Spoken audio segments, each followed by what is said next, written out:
Halo, kembali lagi bersama saya Mary Adita Ningrum Ramdhani Susanto, peserta Latsar CPNS Angkatan 57 PPSDM Regional Yogyakarta. Pada video kali ini saya akan menyampaikan analisis kasus akuntabilitas.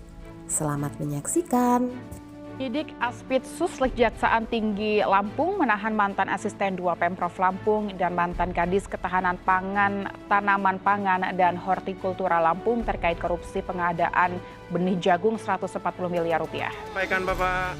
Dalam penahanan ketiga tersangka, Edianto, mantan asisten Pemprov Lampung, Herlin Pegawai, dan Imama yang merupakan sebagai rekanan proyek enggan memberikan komentar.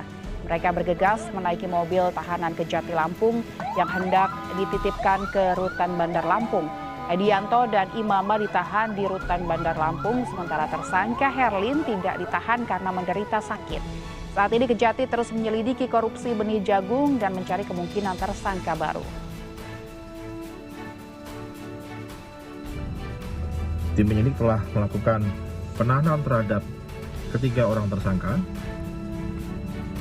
2 orang tersangka dilakukan penahanan rutan, yaitu untuk tersangka ED dan IM selama 20 hari di rutan Wehui.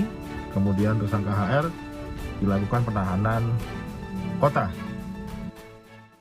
Nah, itu tadi adalah cuplikan kasus tentang akuntabilitas yang terjadi di negara kita tercinta. Tayangan tersebut berisi tentang kasus korupsi pengadaan benih jagung oleh seorang abdi negara. Nilai akuntabilitas yang dilanggar dalam video tersebut adalah integritas, transparansi, dan tanggung jawab. Penyebab kasus tersebut dapat terjadi karena 2 faktor, yaitu faktor internal karena lemahnya pendidikan agama, moral, dan etika.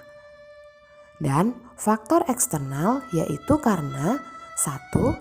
Tidak adanya sanksi yang tegas terhadap pelaku korupsi. 2. Tidak adanya pengawasan yang efektif dan efisien, serta 3. Tidak adanya sistem pemerintahan yang transparan. Adapun dampak dari kasus tersebut adalah 1. Dampak bagi negara, yaitu dapat merugikan keuangan dan perekonomian bangsa serta menghambat pembangunan nasional.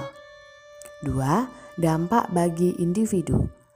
Dampak bagi individu tersebut akan merubah kehidupan sosial masyarakatnya, akan mendapatkan sanksi moral dan sosial, serta akan mendapatkan sanksi hukum atau pidana. Solusi yang bisa dilakukan adalah pemberian pembinaan agama, moral, dan etika, serta agenda reformasi birokrasi. 2. Melakukan monitoring secara intensif sehingga dapat menurunkan tingkat pelanggaran PNS. 3. Memberikan sanksi tegas yang bisa memberi efek jera kepada para pelaku korupsi. Dan yang keempat adalah optimalisasi fungsi pengawasan. Demikian analisis kasus tentang akuntabilitas.